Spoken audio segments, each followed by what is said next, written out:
경기도청 주변은 수원역과 수원 화성을 잇는 그 중심부에 위치를 하고 있고요. 그 중에서도 고등동 쪽에는 여러 가지 유형의 주택들이 공존하고 있습니다. 소위 말해서 기와는 얹혀져 있는데 예전에 전통적인 한옥하고는 다른 양식들을 보시게 될 거예요. 그것을 우리가 보통 이야기하기를 도시형 한옥이라고 이야기를 하기도 하고 계량 한옥이라고 하기도 하고 근대 한옥이라고 이야기를 하기도 합니다. 이거는 일제강점기 시대 이후부터 해서 계속해서 지어지기 시작한 유형이라고 할 수가 있고요. 정확하게는 한 1919년도부터 해서 20년대, 30년대에 걸치면서 집장수들이 집에 대한 수요가 많아지다 보니까 그것을 공급하는 하나의 방법으로 해서 개발이 되어진 주택의 형식이라고 볼 수가 있겠습니다. 제가 중학교 2학년 때 요 근처로 왔다 중3 때 이 집으로 이사를 오게 되었습니다. 이 밑에 다 논이었었어요. 니네 집 가면은 깨구리 소리 듣는다고 이제 그런 소리를 하고 그랬죠. 그때 매산학교에서 그 학생들이 풍경화 그림을 그리면은 다 이 집 넣고 그렸어요. 여기 아무것도 없고 이 집이 왜 따로 있고 그래갖고 이 집을 보고 그리고 그랬어요.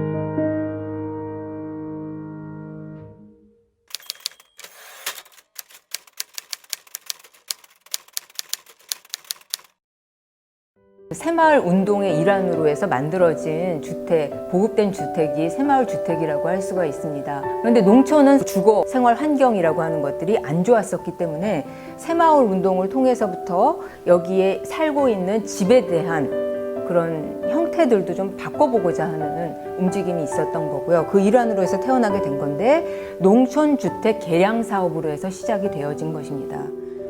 어머니 아버지 모셨나? 아버지가 나를 모셨나? 하여튼 모시고 방이 2개니까 엄마 아버지하고 뭐 동생 살고 저는 저 건너방에서 살고 그랬죠.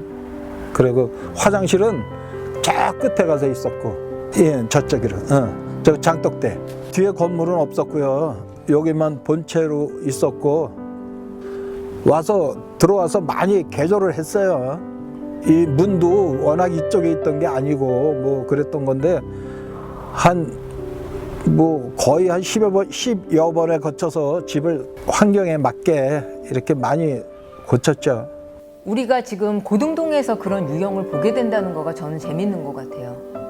도시잖아요. 도시의 한 중심이잖아요. 그런데 농촌 개량주택으로 해서부터 만들어서 보급되어진 새마을 주택이 남아있다는 거거든요. 그 얘기는 그 이전에 67년도 경기도청이 여기에 이전되어 오기 이전에 모습을 반영하는 게 아닐까라는 생각을 하게 되는 거죠.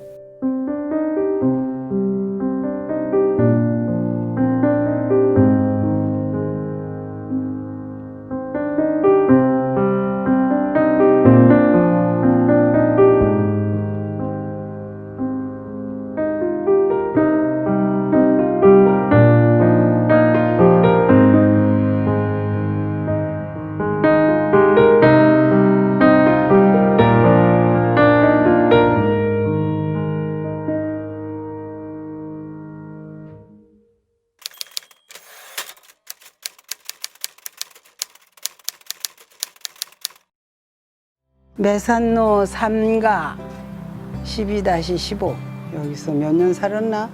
한 35년 정도 살았는데 우리 집은 그냥 따뜻하고 아늑하고 좋아요 아주. 그 1970년대부터 해서 도시 내에 새로운 주택지가 조성이 되어지고 거기에 이제 화려한 대문 만들어지고 잔디가 깔리면서 조그만 마당을 낀 그런 2층 주택들이 고만고만하게 들어서서 일대를 갖다가 형성하는 게 유행을 하게 됩니다. 중앙 거실을 중심으로 해서부터 안방, 건너방, 부엌, 식당이 있고 2층에 또 한두 개의 방이 생기게 되고 이런 중산층 주택이 2층 주택으로 해서 지어지는 게 양옥집의 전형적인 어떻게 보면은 형식이었습니다. 아래층에 방 3개, 2층에 방 2개.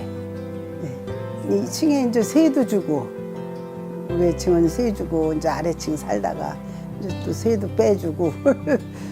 전세를 주고서 이제 이렇게 전세 끼고 이렇게 샀지. 워낙 하여튼 열심히 사는 거예요. 아주 열심히. 노점 장사해서 열심히 살았어. 물론 생활의 태도가 바뀌죠. 공간이 바뀌면은 사람도 바뀌게 되는 거라고 이야기를 하는 것처럼 아마 양옥집이 들어오게 되면서부터 예전에 한옥에서 그 주부들이 겪었었던 그런 이제 동선, 양옥집에서는 많이 달라지게 되죠. 구들장이었어. 연탄 아궁이. 구멍탄을 가르면은 방이 다 뜨뜻해져. 그러니까 그냥 그래도 이렇게 아르목만 뜨뜻해지 다. 그거를 다 없앴지. 그래 없애고 이렇게 보이라 놓은 거지 우리가. 아유 수없이 고쳤지 뭐 살면서. 일단 큰 변화라고 한다면 양옥집에서는 부엌하고 화장실이 실내로 들어오게 된다. 라고 하는 거가 큰 변화라고 할 수가 있고요. 부엌이 안으로 들어왔다라고 하는 거는 식사 시간마다 뭔가 음식을 운반을 하고 멀리 갈 필요가 없어지는, 그래서 또 식당이라고 하는 공간이 따로 마련이 되거나 식탁이 집 안으로 들어오게 되는 그런 형식을 갖게 됩니다. 걔도 그냥 평생을 고생하면서 이런 거 하나 이렇게 해놓고 사니까 항상 그냥 즐겁게 사는 거예요. 오래 살 거예요.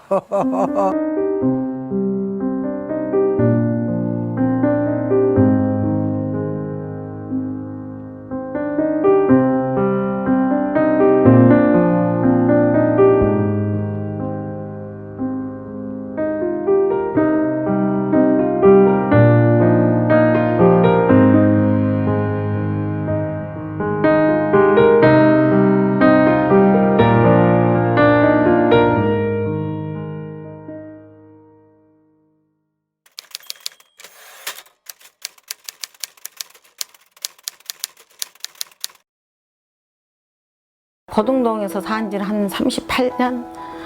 올해 애가 40살이니까 100일 때 왔어요. 2층 집의 형태로 해서 양옥집이 들어오게 되고요. 그리고 그 안에 새를 놓는 형식으로 많이 발전을 하게 됩니다. 그때는 막 단칸방 하나에도 방 하나에 애들 데리고 막 들어가 살았잖아요, 새를. 나도 그렇게 살았으니까, 처음 이사 왔을 때. 우리 100일 됐을 때 왔을 때 그 단칸방 하나 얻어갖고 그 방 하나에다 부엌 하나 이렇게 그 연탄 불 때는 방. 한 가족이 하나의 주택에 살기 위해서 지어졌는데 그것을 일부 하나의 방을 새를 놓는다든지 아니면은 2층을 새를 놓게 된다든지 하면서 현관을 공유하게 되는 거죠. 현관을 공유하면서 한 주택 안에 2세대나 3세대가 살게 되는 그런 경우가 생긴 거예요. 20년 전에는 거의 4명이서 살았죠. 엄마, 아빠, 애 둘. 그때는 애기 많은 애들 엄마들이 살았잖아요. 그리고 이제 애 엄마들이 우리 집이 이사를 잘 온 이유가 이게 골목이잖아요. 그래서 애들이 안전성이 있어요. 탁 튀어나가면은 사고가 안 나잖아요. 일단은 차가 없으니까. 그래서 애 엄마들이 많이 와서 살았어요. 여기는 어르신들이 많아요. 항상 이 앞집 할머니, 여기 옆집 아줌마 이렇게 해서 항상 이 편상 놓고 앉아서 놀았어요. 그 할머니가 애 보더라고요. 손자, 손녀를 봐가지고 항상 그렇게 앉아서 놀았었어요. 근데 걔들이 지금 벌써 고등학교 그렇게 다니고 지금 현재 살고 있어요. 애들이. 그래서 이거를 조금 더 좀 이제 효율적으로 구분을 지어보자 라고 해서 자체적으로 사람들이 많이 생각을 하게 된 형식이 뭐냐면 지하에 보일러실로 썼었던 거를 개조를 해서 지하방을 만들어서 새를 주게 되고 또 옥탑에다가 옥탑방을 만들어서 그거를 또 새를 주고 그러다 보니까 원래는 2층으로 해서 지어졌는데 실질적으로 쓰는 건 지하에서부터 옥탑까지 4층을 쓰게 되는 거죠. 98년도에 온 것 같아요. 도청길부터 해서 여기가 막다른 골목이었기 때문에 안정적이었어요.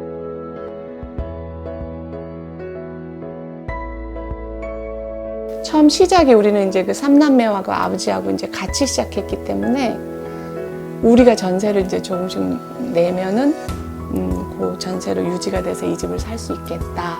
이런 형식으로 해서 불법적으로 어떻게 보면 많이 양산이 되어졌고 퍼지게 되는 것을 이제 정부 당국에서도 알고 있는 거예요.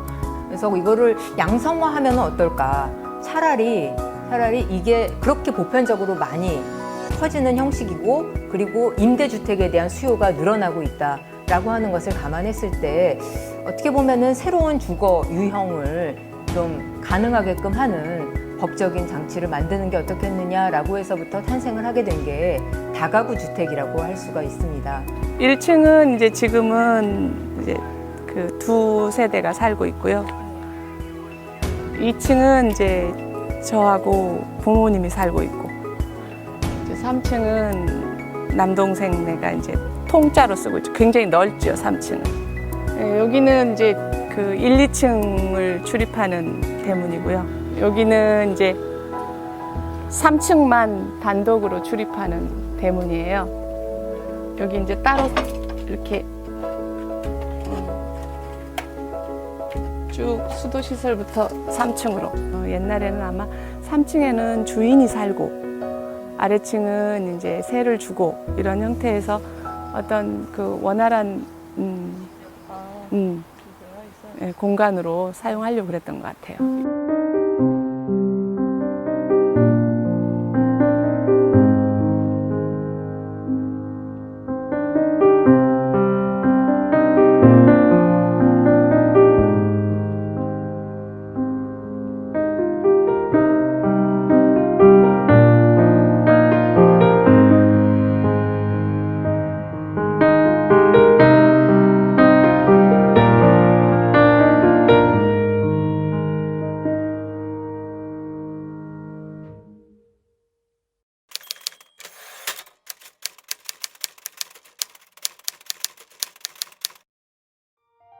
주택이라고 하는 것이 아무리 공급을 해도요, 그 수요가 줄지를 않아 왔어요. 그래서 계속해서 수요는 많아지고, 또 핵가족화 되어진 데서부터 더 분화가 되어져서 1, 2인의 가구 형태로 분화가 더 되어지고 하는 과정을 겪게 되면서 소형 주택에 대한 수요가 더 많이 늘어나게 됐고요. 그 소형 주택에 대한 수요를 감당하기 위해서 만들어진 형식이 도시형 생활주택이라고 할 수가 있겠죠. 대개 보면 애 하나 딸린 사람들, 둘 딸린 사람들, 그렇지 않으면 두 분이 사시는 분들, 나이 드신 양반. 이 앞에서도 제가 알기는 애 하나 두고 들어온 사람들이 한 50%는 되고, 그 다음에 노부부가 살러 들어오시는 분도 있고. 도시형 생활주택은 2009년도 주택법에 이제 포함이 되어지게 되는데, 원룸이나 기숙사형과 같은 단일 건물의 형태로 나타나기도 하고, 그런 건물들이 모여가지고 단지형으로 해서 지어지는 형식이기도 합니다. 건축이 꼭 10년 주기로 바뀌어.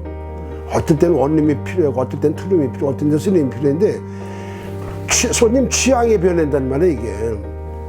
그게 수요가 늘으니까 땅은 한정돼 있고, 그러니까 살려니까 없지 않지, 살려니까 값을 더 주고 사는 거예요. 그러다 보니까 원주민이 다 떠나버리는 거예요. 그러니까 자꾸 떠나니까 아쉽지, 나도. 도시형 생활주택은 말 그대로 임대를 목적으로 해서부터 만들어진 주택이다 보니까 그 주택 안에는 주인이 살지가 않아요. 관리하는 사업체가 따로 있다든지, 아니면은 주인은 다른 지역의 다른 아파트 단지나 아니면 다른 단독주택에 살면서 여기를 관리하는 형식으로 해서 완전히 이것을 수익형 부동산이라고 하는 대상으로 보게 되는 형식이 도시형 생활주택이라고 할 수가 있습니다. 엄청 변했죠. 저기 원룸 하나도 없었어요. 그때 여관만 저 아래쪽으로 있고, 근데 원룸 짓고 투룸 짓고 하니까 다 딴 사람 들어오고. 아니 1층만 부시면은 뭐 처음에는 5층 짓더니 이제는 8층 9층 짓잖아요. 그러니까 그 사람들이 다 외부 사람이기도 하고, 또 요즘 들어서는 중국 사람이 또 반은 차지한가 봐. 중국 사람한테 새 안 놓은 새를 못 놓는데.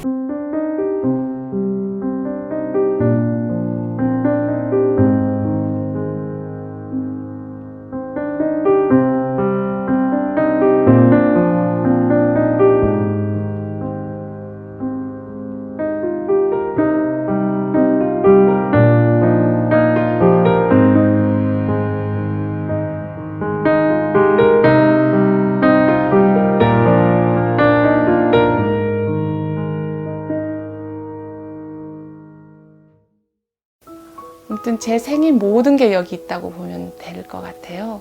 아이들이 여기서 자랐고 엄마 아버지의 이제 마지막인 거죠. 여기가 여기서 이제 마무리를 하실 것 같은데 그래서 더욱 좋고 마음이 안정되는 데고 같은 그렇게 아는 사람들과 같이 어울린다는 게 아주 최고요. 여기 저 이사 와서 난 손주가 30여 장가 가야 돼. 장가 가야 돼. 잘 살았다고 생각해요. 저는 이상하게 고등동이 좋더라고요. 이유가 없어요. 그냥 좋아요, 여기가. 그래서 떠나기가 싫어요. 그래서 고향이기 때문에 어디로 멀리 이사 간다 그런 마음이 안 생기고 그런 것 같아요. 고등동이 옛날 그 고등동 옛 명성을 살리고 서로 슬픔을 같이 할 수 있고 기쁨을 같이 논할 수 있고 그 서로 논아먹고 정이 넘치는 그런 동네 좀 만들어줬으면 좋겠어요, 저도.